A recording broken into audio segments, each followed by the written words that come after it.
Hello, everyone, and welcome to One Control Port Podcast, episode 239. I'm Benjamin Yoder, here today, talking about video games. Hey, by the time you're hearing this, it's going to be 2022. I'm technically still a 2021 baby. I'm stuck back here. It's New Year's Eve, so it'll be 2021, honestly, before I even finished editing this podcast. So, it's going to be a little bit until I'm there, but yeah, Happy New Year's to you. By the time you're hearing this, it'll be the new year for me, too. I will say, I just am realizing, looking at my podcast notes here, I did not pull a Patreon question or quote Patreon question because, it's not really like I have a real Patreon set of questions right now, so it is just those fake ones. But I have enough to talk about this week that I'm just going to go ahead and skip over, and we're not going to worry about it, right? I could go pull it up real quick, but I'm lazy. And we got more important things to talk about, like Buddy Mission Bond. Hey, I did it. I partially did it. I said I was gonna try to beat Buddy Mission Bond. Unfortunately, I did not. I only got about another 15 or 16 hours into it, which honestly for me is a good chunk of time. So I went from about I think I already have about 16 hours in the game, so I'm at around 31, 32 hours into it. And if you don't know what Buddy Mission Bond is, because I've been spreading this conversation out across the year, this is a Nintendo published detective game for the Nintendo Switch, although Koei Tecmo worked on it. And it is basically following these four, I guess you could say, they're not all detectives. One's like a police officer, the other one's like this thief, the other one is a kind of washed up ninja, and the last one is, I don't know how you would describe it. He's kind of like a manipulator. He hypnotizes people and makes them do evil things typically, although the how evil that is can be debatable at times. And it's basically a very DS era kind of visual novel game. It's not as involving as a Hotel Dusk, where you're walking around an environment and choosing where you're going and getting clues and things like that. It is very linear in terms of you're going to read a chapter of a story and you're going to go from one text box that's going to shuffle you from one scene to another, essentially. But it has these kind of interstitial sections where you have to do some detective work, where you're basically walking from location to location on a map. So a very Mario World looking map where you go from dot to dot. And you choose which people to bring with you. You always have to bring only two people with you. And then, depending on who's with you, they can either get information out of a situation or they could not. And then there's actually also infiltration scenes where you have to break into buildings. And those are in full 3D. You're moving around. And they're very simple overall. But this is a nice touch that you have a part of the game you can control. And there's kind of a feeling of space while you go and navigate around. So, just kind of a reminder of what that game is. But it's very flashy in a lot of its graphics and things like that. And it's a very hefty game. I've heard it's 40 to 60 hours long, or 40, 50 hours long, but I'm starting to think it might be close to 60 for me. Because I was looking at this bonus chapters, because after each chapter you get a ranking depending on how well you answered questions. Did you choose the right people to come with you for certain sections? Things like that.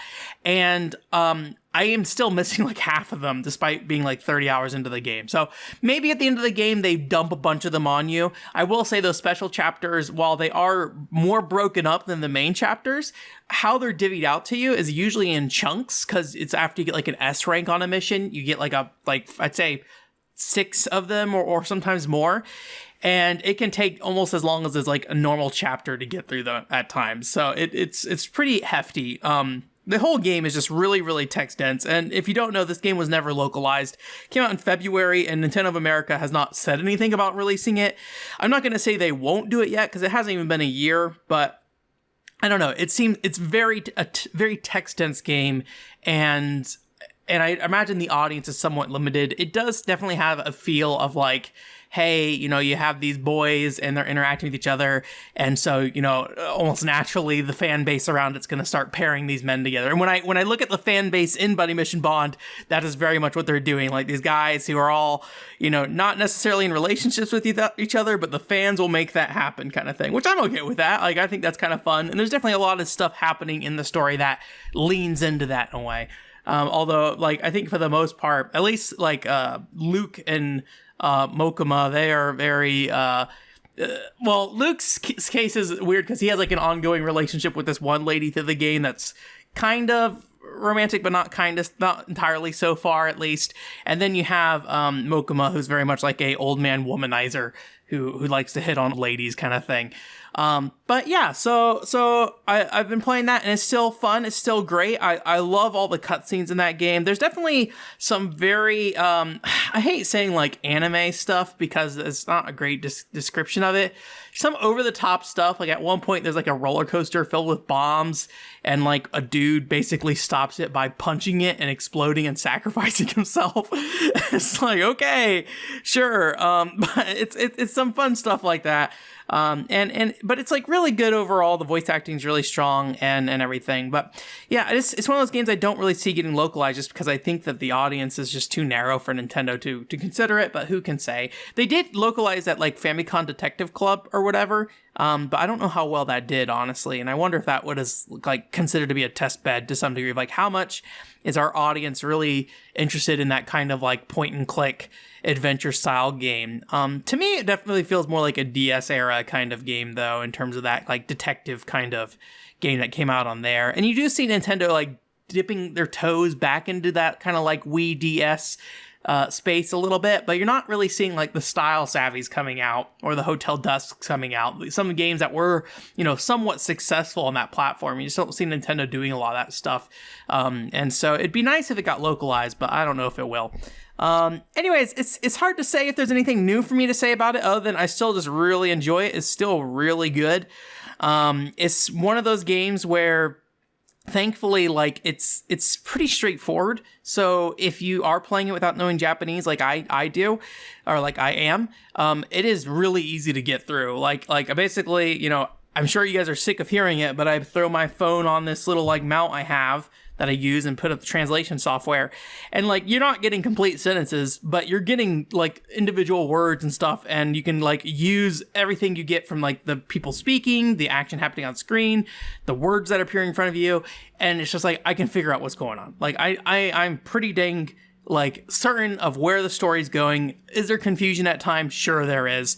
And there's also some weird translation stuff. Like I think it's like, I think one of the Japanese words for like delicious is like umai or umami or something like that. I don't know.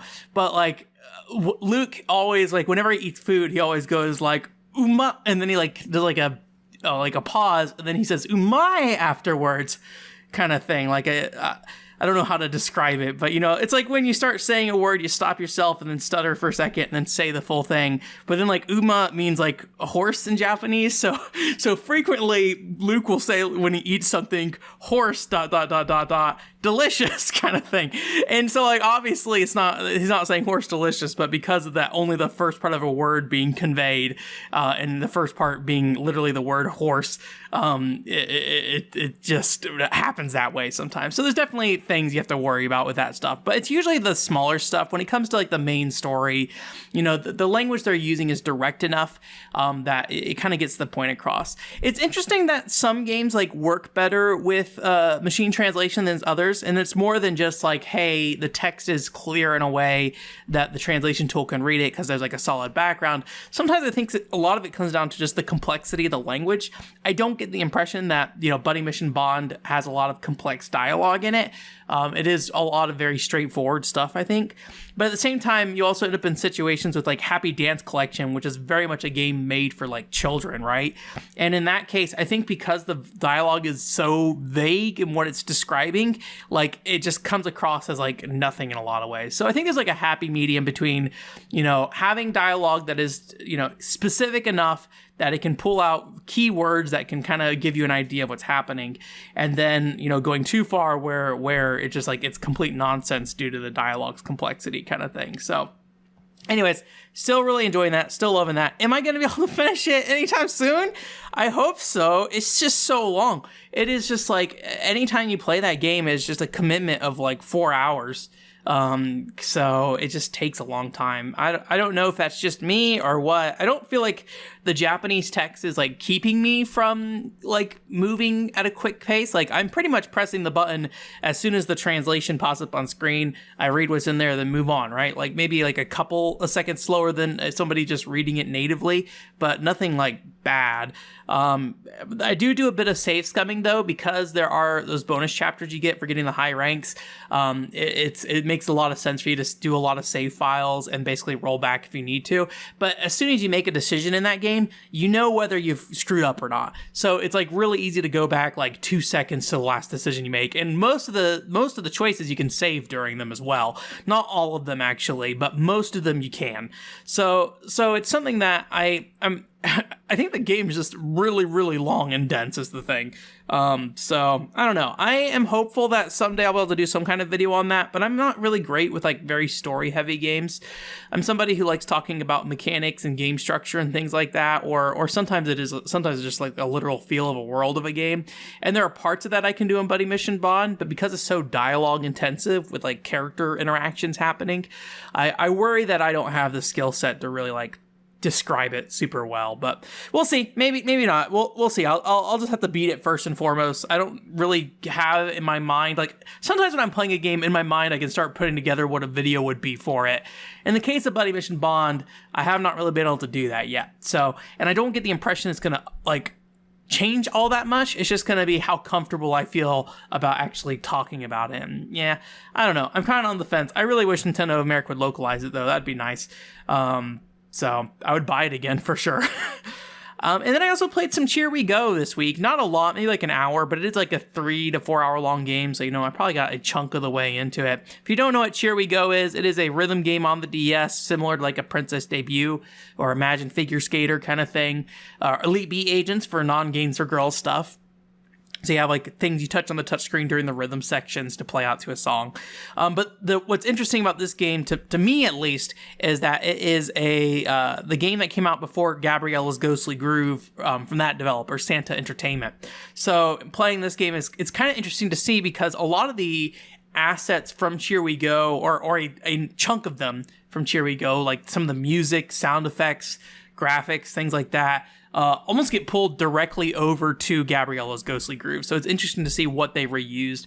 And aesthetically, there's a lot of similarities.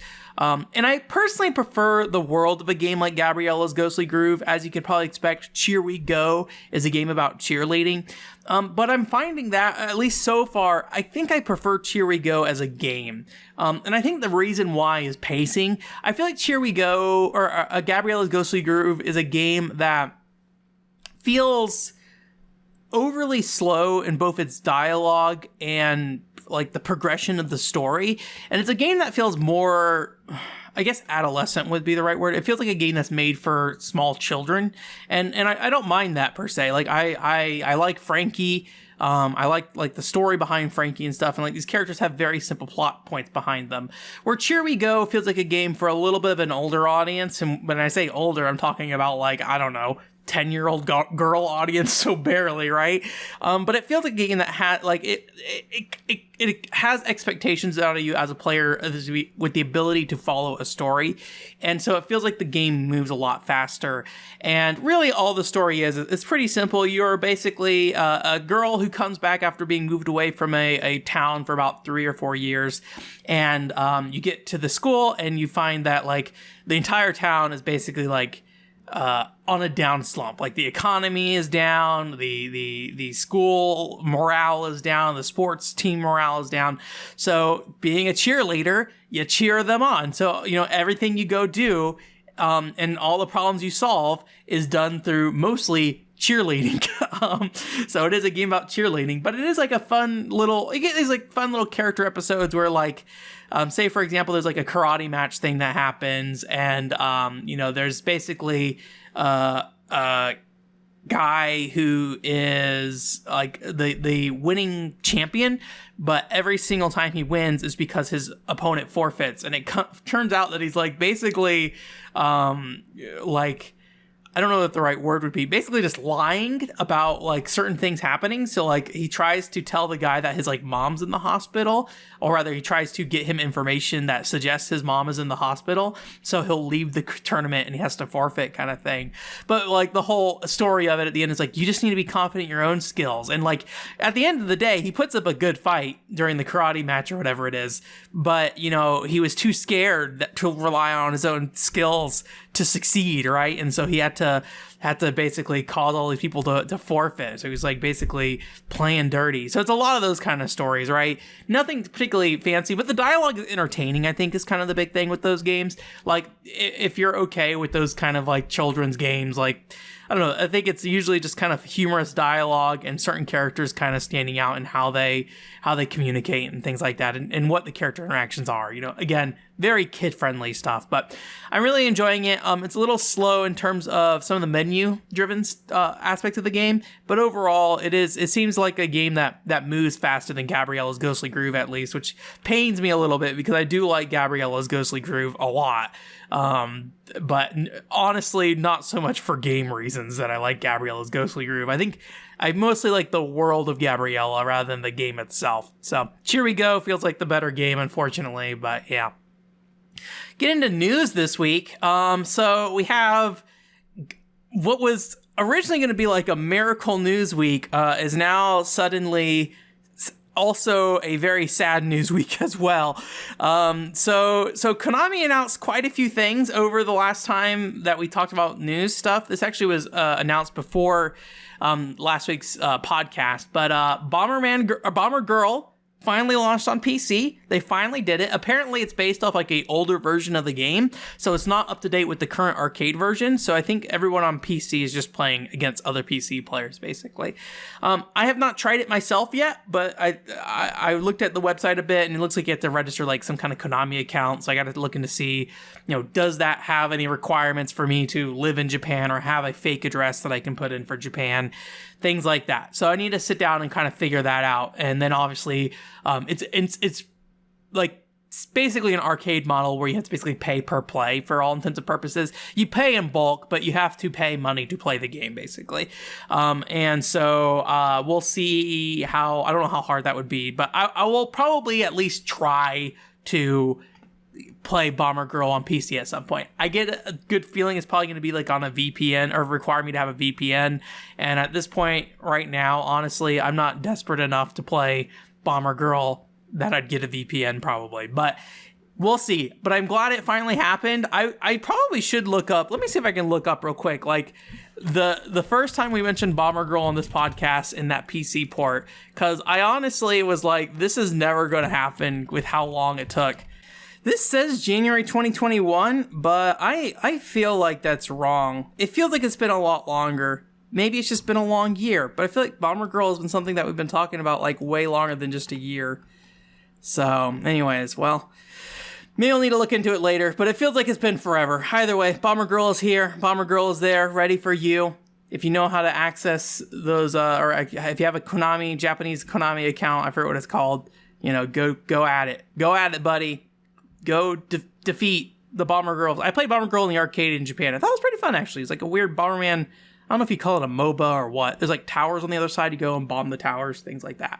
So anyways, very exciting news. Unfortunately, right after I put out the podcast last week, I think, there unfortunately was bad news from Konami and on the other side, where they're shutting down Orecabattle, which, if you don't know, is a arcade card battling game that uses the same hardware as Otocadoll. And it was probably one of the first like really games I really looked into that were like Japanese arcade games that I really like paid a lot of attention to. I watched their like YouTube show that they had pretty consistently, and I don't know why, honestly. The game never really looked like super appealing to me because it has like random elements in battle where you have to like play a slot machine to get different attacks and stuff.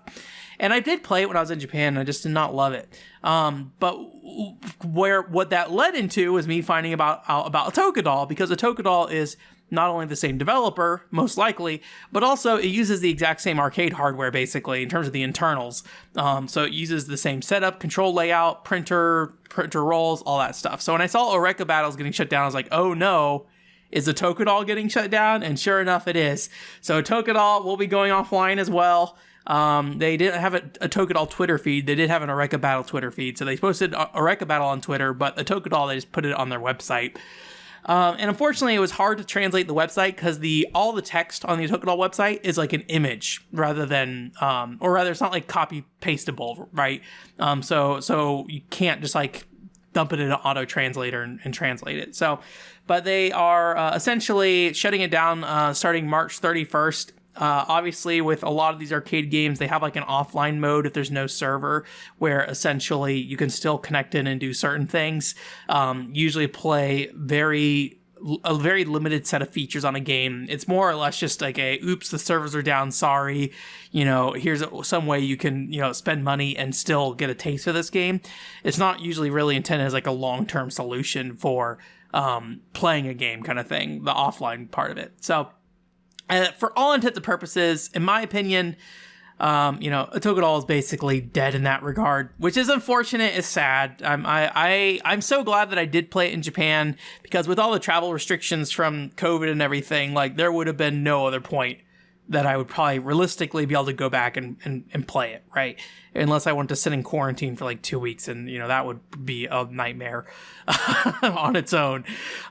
So I'm really thankful I was able to make it to Japan. I almost didn't go to Japan actually, because if you didn't know, right before that, I had to get my tooth removed or whatever. It was literally like the night before I went to Japan. So like fresh that morning, I had, my tooth removed and everything, and I was hopping on a plane at like 6 a.m.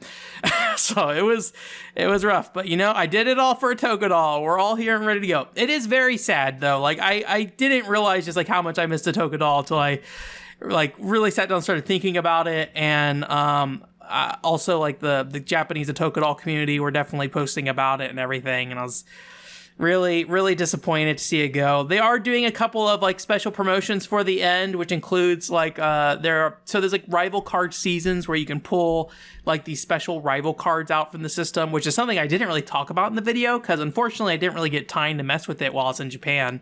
But you can basically get certain like named characters from Otocadolls as cards you can pull, and then you can use them to fight. And so you don't have to go through the whole leveling system, everything. It basically just, you put the character in and you can fight using that character. So it's like a special battle mode kind of thing.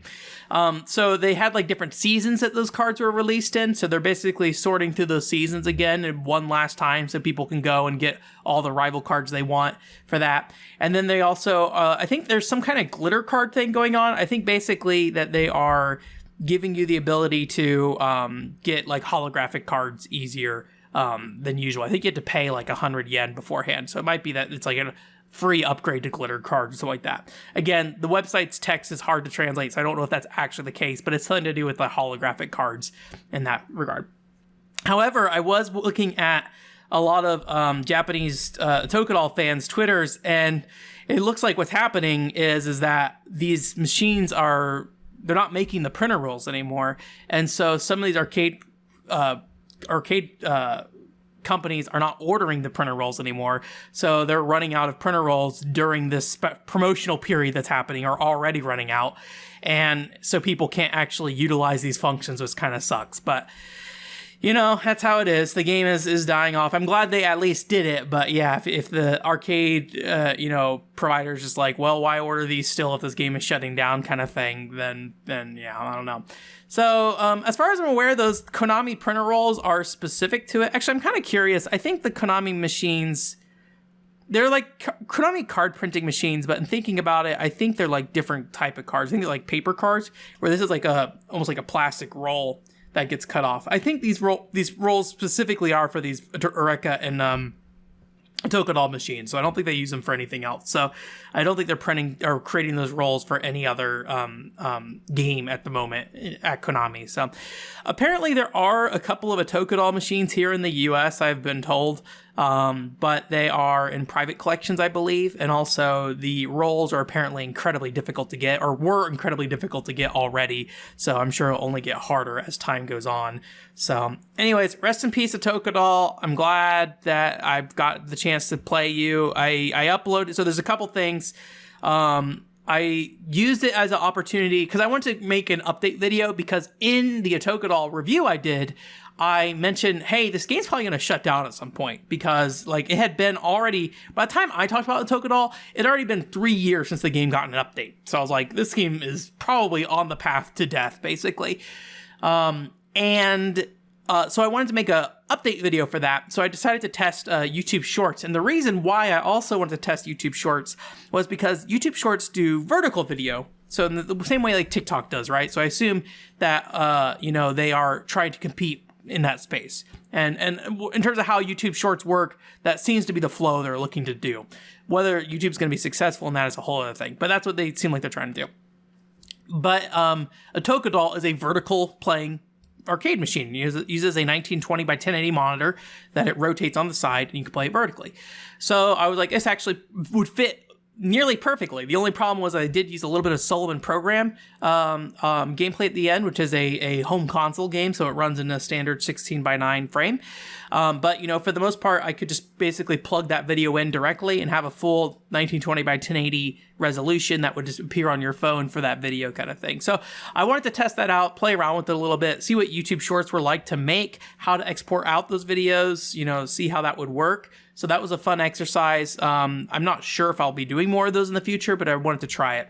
And so I also made that video and then attached that to the previous video. So it would pop up when you get to that part of the video, it would say, hey, this game shut down, unfortunately. So I think I've gone on long enough about Otocadoll, but Solomon Program, the one thing I can say is that it did make me think about Solomon Program again. If you don't know, Solomon Program seems to be made by the same developer as Orecabattle and Otocadoll, and that's a Switch game that I played the beta for, and I really like the beta, honestly. I spent a lot of time in Beta 1 and Beta 2 playing that game, but when the final game came out, I ended up not liking it as much, mainly because the game itself, it was paced in a way that was more like what you'd expect for like a free-to-play game, with like a very grindy nature to it, with like pay mechanics and things like that, which I'm not surprised it turned out the way it did because of that aspect of the game. But it was something that when it launched, it had less content in the beta versions, and it felt like it moved slower too. But since then, it's been, I don't know how long. It feels like, I think maybe about a year. So it would be nice to go ahead and check back in on that maybe at some point. Give them some more money. Give that developer more money. So I think I gave them like $20 initially, and I just pulled. That was like the only time I've ever like bought like actual currency for a free-to-play game before I stopped playing it. Because what always happens to me with free-to-play games is I play the game as long as I'm going to play it, and then once I'm at the end of that point, I'm like, this is the value I know this game is going to be for me, and then I'll give them the money kind of thing. Which I guess to some degree did happen with Solomon Program for me, where I played the betas a bunch and then I gave them the money for the final release, which I barely touched. But anyways, I think it'd be good for me to revisit that at some point, just see what the changes have been made, if there have been any major changes. And I would like to continue to support that part of Konami as well. So anyways, that's it for that. The sad news and I guess positive news with Bombergirl. The Konami News Hour is over. One thing I do want to talk about, this is not really a news story, but a game I had not heard about, is a game called Guns Undarkness. And if you haven't heard about this is a game being made by the, I guess, Persona, or a composer at Atlas. I think they worked on the Persona series. I think their name is Shoji Migudo or something like that, and is like I don't know if it's like a strategy RPG or if it is a turn-based RPG with just like more dynamic camera angles and positioning for characters. But it's basically like a RPG shooter kind of thing with guys with guns and stuff, and then like a menu interface appears when they're behind cover, and you can choose attack, skill, all that stuff. So it feels maybe like kind of Valkyria Chronicle-ish, but they didn't really show any direct gameplay, just like a trailer with cut footage. So I'm not sure if that's just the presentation of it, or if it is actually a game where you can move around and then like shoot from different angles and things like that. But it's got like this really cheesy music, and it's also an Unreal Engine game, Unreal Engine 4, and it looks like a Dojin game somebody made. But it looks really cool. I like the aesthetic of it a lot. They have not said anything about when it's coming out. But I might keep an eye on that. There's a Steam listing for it. I don't use Steam much, so I don't know if you can like do something on Steam that tracks a game and like so you can see when it comes out. If I can, I might try to figure that out and like track it, just because I will forget about this at some point. But it looks really cool. It's got a really weird aesthetic to it, but it is just kind of like, it reminds me a lot of like those low budget like early 360 PS3 games in terms of aesthetics, but it is definitely like an Unreal Engine looking game. Everyone moves a little wonky and everything, but it is basically an indie game. I was reading the interview with the guy, and it sounds like basically he pitched the game to Atlas, and then Atlas was like, no, but you can make it if you want to. So he was like, I'm going to go work on this. And I guess he worked on it for a while he was working at Atlas. And I think he's since left Atlas to do this full time, but it just kind of looks neat or whatever. So this week, as I mentioned earlier, I think we're just going to skip the Patreon question for now. We'll revisit it next week. But speaking of Patreon, and I don't have any actual Patreon questions right now, so I don't think I'm going to be skipping over this. If you do subscribe to the Patreon, I have no real Patreon questions yet, so I'm using that like stock set of questions I'm pulling from. But yeah, so the Patreon finally launched this week, so if you are listening to this, that is officially available. And essentially I settled on 3 tiers. The first tier is the kind of like submit a question or submit a stream game suggestion tier. So it's just a way you can kind of help like drive the content direction when it comes to the weekly content stuff. And so I haven't quite 100% figured out how to request those from people yet, but if somebody joins the Patreon, I'll figure it out real quick because I don't want to like keep that away from somebody if they join in. So I'll try to get that in as soon as I can so you can go ahead and ask that question. The second tier is the bonus content tier. That's where you get those bonus podcasts, those article ratings I was talking about last week. And then the third tier is the behind the scenes tier. That's the $10 tier. And that is, that has the behind the scenes content there. So if you don't know, the Patreon launched with essentially a quote free trial, I guess, or free sampler pack of the type of content that I plan to do initially here, including the bonus podcasts, the article readings, as well, and commentary on things, as well as the behind the scenes text that I posted up from various projects I was working on. And I just want you to get an idea of what kind of things are in that Patreon before you actually have to commit. So all those things are freely available. I made a post on the website that provides URLs to all those freely available things, because as I post more content, it's start getting pushed back on that list on the Patreon. So that website listing I have of the Patreon includes the free content in there. And then everything going forward from here on out will be assumed, requires a membership kind of thing that goes on the Patreon. Everything in terms of the stuff I make for the Patreon, the normal content on the website, this podcast, all that stuff, that will all be free per usual, and you don't have to pay a Patreon, at least for now. I don't imagine that changing, but I don't want to define barriers where for a future I'm not aware of kind of thing. But yeah, the normal, if you don't subscribe to the Patreon, everything's going to go as normal for the most part in terms of content. But it is there if you want additional content as well. So Patreon stuff is all there. This week, so if you're listening to this on Monday, tomorrow, Tuesday, I have a video going up about my approach to game collecting. So that video is basically just talking about how I shop for games and how I kind of keep positive in the current market, and also how I try to like avoid paying super high prices for things as well. This is not like a guide of like, hey, how can I get a cheap copy of Gotcha Force or something like that, or Cubivore. It is more of just how I approach game purchasing to keep my costs low, as well as generally, not feel demoralized by how high prices get with games. All that fun stuff. And then I've got some other content coming up in the next couple weeks. I won't go too deep into that, so we'll just leave that there. But otherwise, the Parasite Eve stream we started up last week, so I started playing that game. That's a weird game, by the way. I don't know if I like Parasite Eve yet. It's interesting. It's also very striking visually, but gameplay-wise, I'd say it's a little underwhelming in multiple aspects so far. But we'll see. We'll see how it comes together by the end of it. And I think especially when it came out, I could definitely see the appeal of it back then as well. But anyway, so weird game. We'll be playing more of it this upcoming week here. So if you want to tune in, I think it's probably going to be about 4-ish streams long. I heard from somebody it might be longer than that on your first playthrough. So maybe it's going to go, 5-ish, 6-ish. But for now, I'm planning on it for being about 4 for streams. As I mentioned earlier at the Patreon, I'm going to go ahead and start taking like Patreon requests for stream games. That does not mean that like every game we stream going forward will be based off the Patreon. There'll probably be like some kind of polls that will happen, like that takes the games that were requested and we kind of narrow it down from there. And there will be times that I personally choose to pick games to put on the stream, and that could be stuff that you can influence me by talking to me about stuff as well. So feel free to like let me know if you want to play a stream game, and I again can't really guarantee it, but anything that comes in through the Patreon and gets a polling thing, unless it like breaks one of the rules I have of me not owning it or it being longer than 25 hours, you know, I will probably prioritize playing that game, you know, in the near future, at least within a time frame that makes sense, kind of thing. So that's coming up. Anyways, thank you so much for your time this week. I appreciate it. And I hope you guys have a great new year. And I hope you enjoy all the stuff we have coming up. If you want to know more about what we're doing this year, what I'm doing this year, it's just me here, go check out my podcast from last week where I talk about 2022. There's a section towards the end where I focus on, you know, what my plans are for 2022 and what kind of changes I want to make about the channel in regards to how it was in 2021 versus what we're doing going forward. So anyways, hope you have a great week. Bye.